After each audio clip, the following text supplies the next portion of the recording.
Assalamualaikum warahmatullahi wabarakatuh. Banyak orang bertanya-tanya, apa sih yang disebut dengan majelis masyayikh itu? Ya, ini lembaga apa?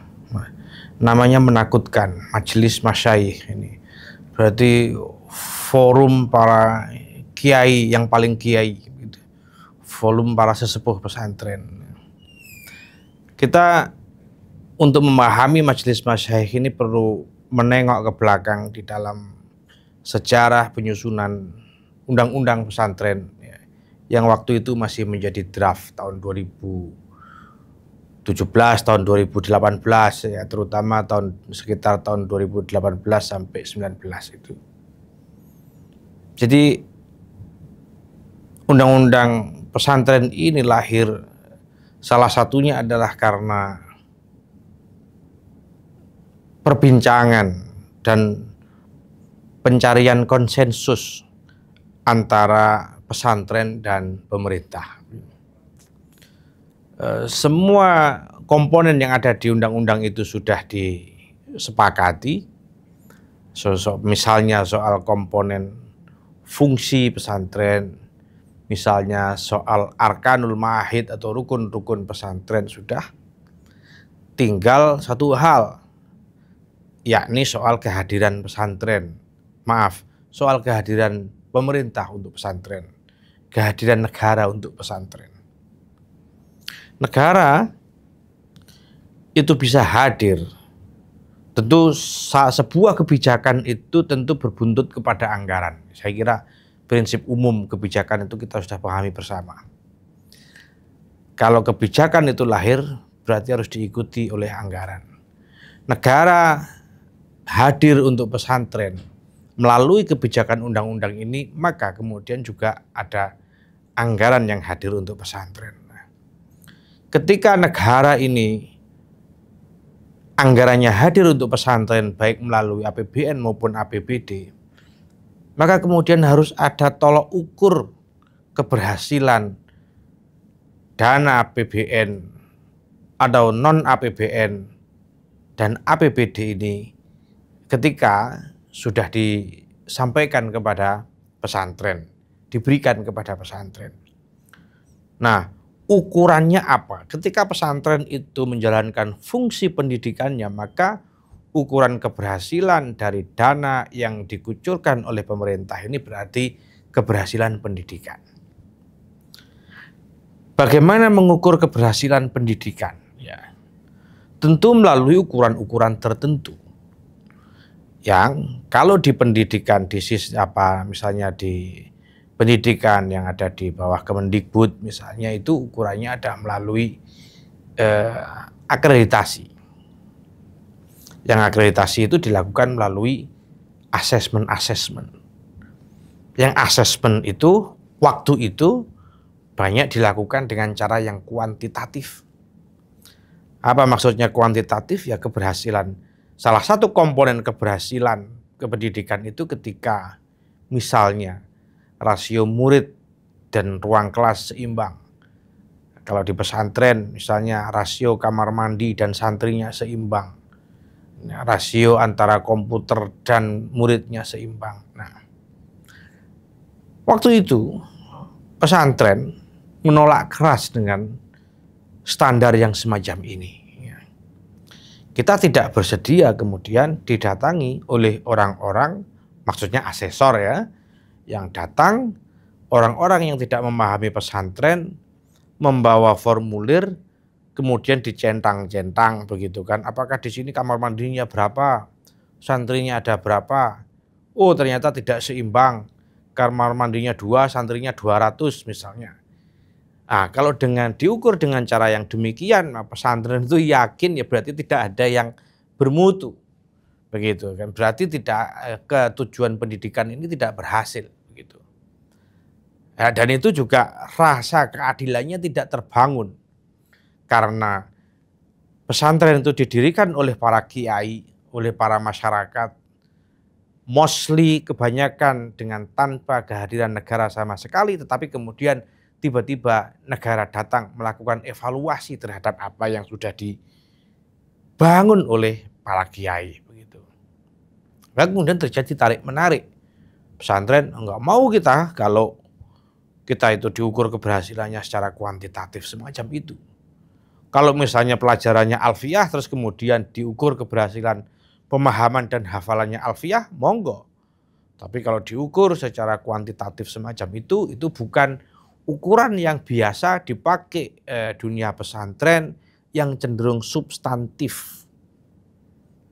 Nah, maka di situ terjadi perdebatan yang sangat intens antara pemerintah dengan pesantren. Nah, waktu itu kalau kita boleh menyebut ada satu unsur yang menjadi penengah, yaitu Asosiasi Pesantren Nahdlatul Ulama yang kita kenal sebagai Rabithah Ma'ahid Islamiyah Nahdlatul Ulama, yang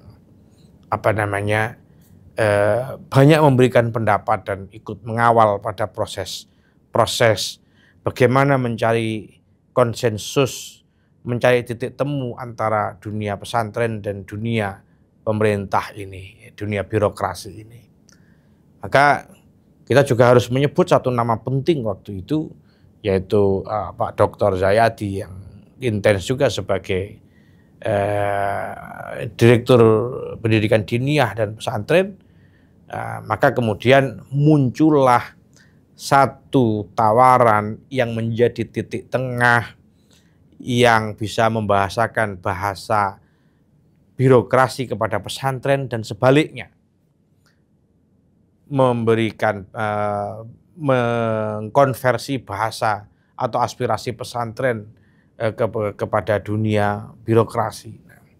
Maka kemudian muncul apa yang disebut sebagai Majelis Masyayikh ini, sebagai lembaga yang diharapkan bisa menjadi penengah dalam konteks mencari titik temu antara pesantren, penilaian keberhasilan pendidikan antara pesantren dan negara itu tadi.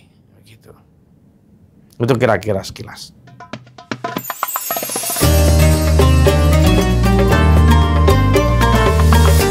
Ketika kita menjelaskan soal anggota dari Majelis Masyayikh, kita juga perlu menelisik ke belakang bahwa salah satu pasal, kalau tidak salah pasal 1 ayat 11 di dalam undang-undang itu menyebutkan soal kemandirian dan independensi Majelis Masyayikh sebagai perwakilan pesantren. Nah, ini yang juga menjadi ruh dari undang-undang itu adalah bagaimana pesantren ini tetap independen dan mandiri. Kalau pesantrennya harus independen dan mandiri, maka perwakilannya di level pusat, yakni Majelis Masyayikh, itu juga harus mandiri dan independen, begitu. Mandiri dan independen itu tergantung dari banyak hal, tergantung proses bagaimana anggota Majelis Masyayikh ini dipilih.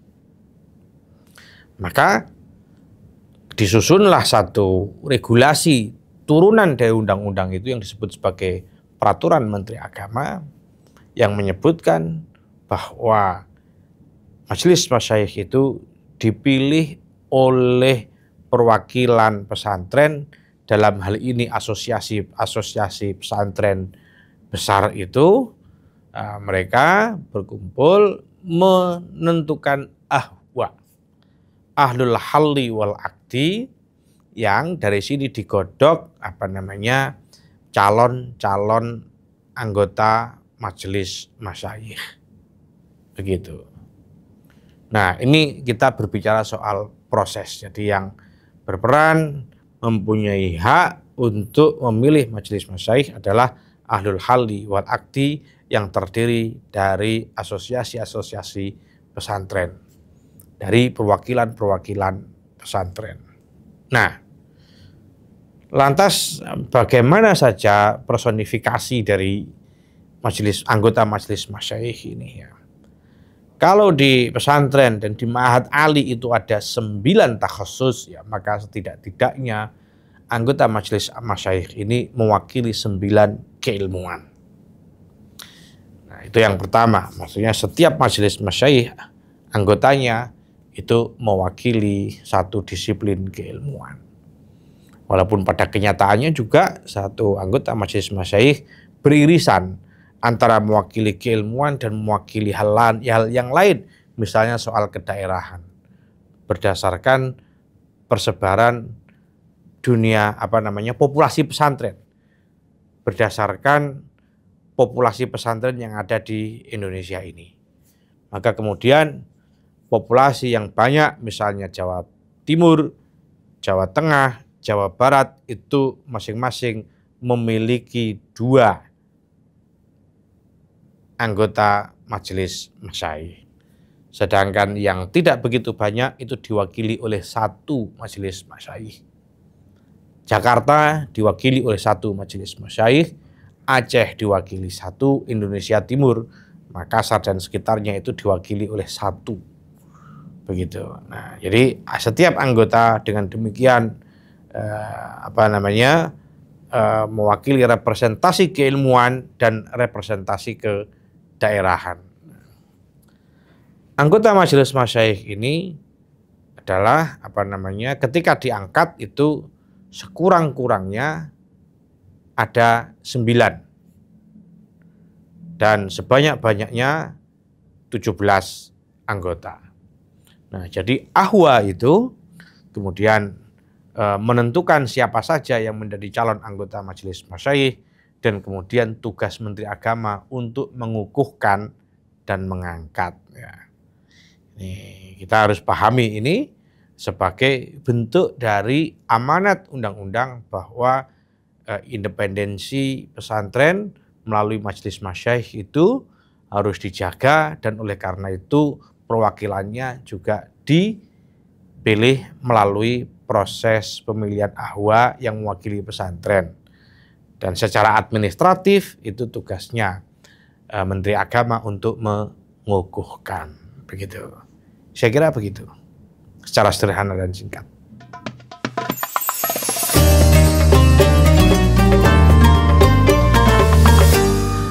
Ada tugas-tugas yang harus dilakukan oleh majelis masyayikh, ya.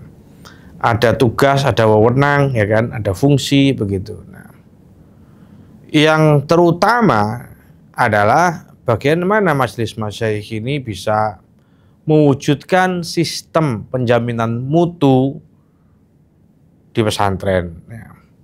Sistem penjaminan mutu ini bukan sesuatu hal yang sederhana dan mudah. Terutama yang diatur adalah pesantren. Kita tahu bahwa di Indonesia ini 1000% pesantren itu swasta semua. Sampai detik ini tidak ada pesantren negeri. Dan oleh karena itu sistem penjaminan mutu ini dibikin sedemikian rupa supaya meskipun ada syarat-syarat tertentu untuk menjadikan pesantren ini dianggap bermutu, tetapi penjaminan mutu ini tidak boleh menyeragamkan pesantren. Ini yang perlu digarisbawahi. Nah, undang-undang ini sudah sedemikian rupa mengakui setiap entitas pesantren ini dan mengakui bahwa setiap entitas pesantren itu memiliki tradisi yang unik. Dan oleh karena itu harus diakui satu persatunya. Oleh karena itu penjaminan mutu yang disusun oleh majelis masyayikh ini dengan proses yang panjang itu dimaksudkan tidak untuk menyeragamkan pesantren. Pesantren harus tetap beragam. Pesantren tidak boleh seragam. Nah, proses yang panjang ini misalnya ketika kita menyusun satu draft regulasi tertentu, maka yang pertama dilakukan adalah berkonsultasi kepada para kiai, kepada para pengasuh pesantren. Apa yang akan kita lakukan, masukan-masukannya bagaimana, prinsip apa saja yang tidak boleh dilanggar. Kemudian didiskusikan melalui satu tim kecil yang berisi dari kalangan akademisi, dari beberapa perguruan tinggi, dari pesantren, kemudian ada perwakilan dari negara, ada aktivis pendidikan, dan seterusnya. Ini terlibat secara aktif sehingga substansi soal regulasi yang ruhnya adalah independensi dan penjaminan mutu pesantren tetap tercapai, tetapi hal-hal lain yang sifatnya administratif juga terpenuhi. Itu. Setelah itu kemudian ada membuat tim perumus, ada membuat tim pemeriksa yang semuanya secara real bekerja. Tidak hanya poles-polesan saja. Nah, proses-proses ini tahap demi tahap ini dilakukan dengan serius, setiap langkah dan setiap proses ini terdokumentasi dengan rapi, begitu, sehingga sampai mencapai draft awal, diuji publikkan, kemudian direvisi lagi, kemudian direview lagi sebelum sampai pada tahap uji coba. Ini untuk menjaga akuntabilitas regulasi yang dilahirkan oleh Majelis Masyayikh, sekaligus agar supaya kita tidak terpeleset yang aslinya untuk menjaga keragaman pesantren terpeleset menjadi menyeragamkan pesantren. Jadi tugas dari Majelis Masyayikh itu.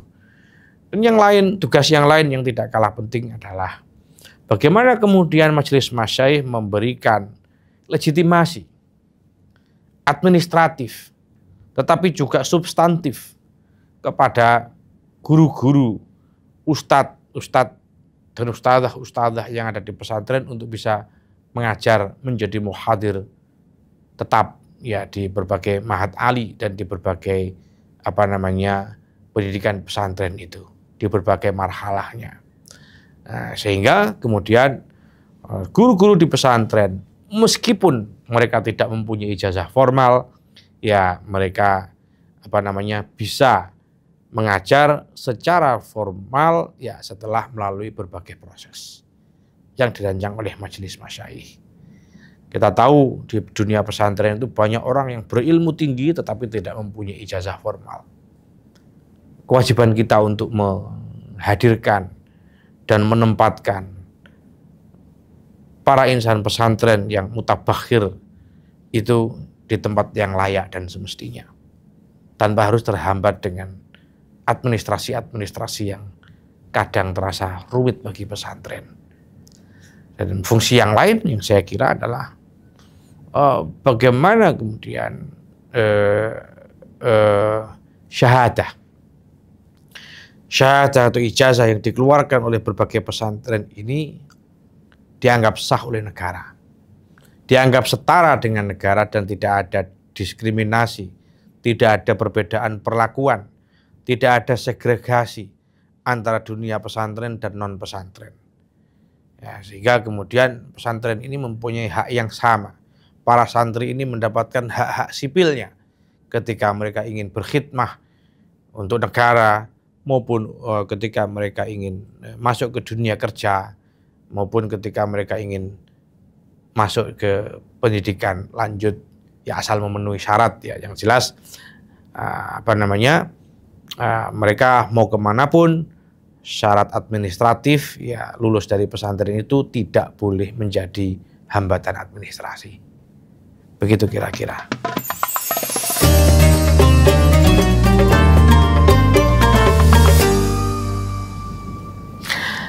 Aisnu ini diisi oleh adik-adik kita yang profesional ya, yang bersemangat ya. Satu tahapan selangkah lagi menjadi profesional. Aisnu ini adalah gerakan yang saya kira penting untuk mengisi satu segmen yang selama ini terlupakan ya di bidang informasi dan di bidang di bidang informasi dan di bidang penyebaran hal-hal baik yang ada di sekitar santri ya. Banyak praktek baik ya, best practices, banyak hal-hal yang lain yang ada di dunia pesantren dan di dunia santri yang selama ini tidak well exposed, tidak terekspos secara proper, tidak terekspos secara layak begitu. Yang saya kira AIS ini mempunyai peran penting untuk menggali keunikan, menggali potensi, menggali hal-hal yang baik yang ada di pesantren dan di dunia santri pada umumnya untuk didakwahkan ke dunia yang lebih luas sehingga masyarakat di luar pesantren itu bisa memahami santri dan pesantren secara utuh. Ya. Orang di luar pesantren masih cenderung takut bahwa dunia pesantren itu adalah dunia yang sangat serius, belajar tafsir, belajar hadis, ya, belajar Quran, belajar yang lain-lain yang orang lihat kitabnya aja sudah takut duluan. Nah, padahal di dunia pesantren itu adalah lingkungan kecil, miniatur dari masyarakat dengan segala aspeknya, termasuk keunikan-keunikan ala santri. Nah, ini yang saya kira aspek humanisme pesantren, aspek humanisme santri ini yang saya kira perlu sentuhan lebih lanjut dari adik-adik di AISNU ini. Maka kewajiban bagi kita semua untuk mendukung adik-adik AISNU ini supaya lebih maju. Inisiatif ini adalah inisiatif yang luar biasa sehingga para santri ini lebih mempunyai warna di dunia maya, di dunia media sosial, dan tentu saja pada akhirnya harapannya adalah AISNU ikut membangun awareness positif masyarakat ya, kepada pesantren dan para santri. Santri ini bukan masyarakat kelas 2. Ya, santri ini adalah warga negara yang luar biasa, yang kita harus bangga kita mempunyai santri. Sebelum Indonesia merdeka, santri sudah ada. Indonesia mau merdeka, santri turun ke gelanggang. Indonesia mau dicabut kemerdekaannya, santri ikut mempertahankan. Dan oleh karena itu bukan harapan yang kosong jika kita menyampaikan bahwa santri ini bukan warga negara kelas 2. AISNU mempunyai tugas menyampaikan ini ke dunia. Terus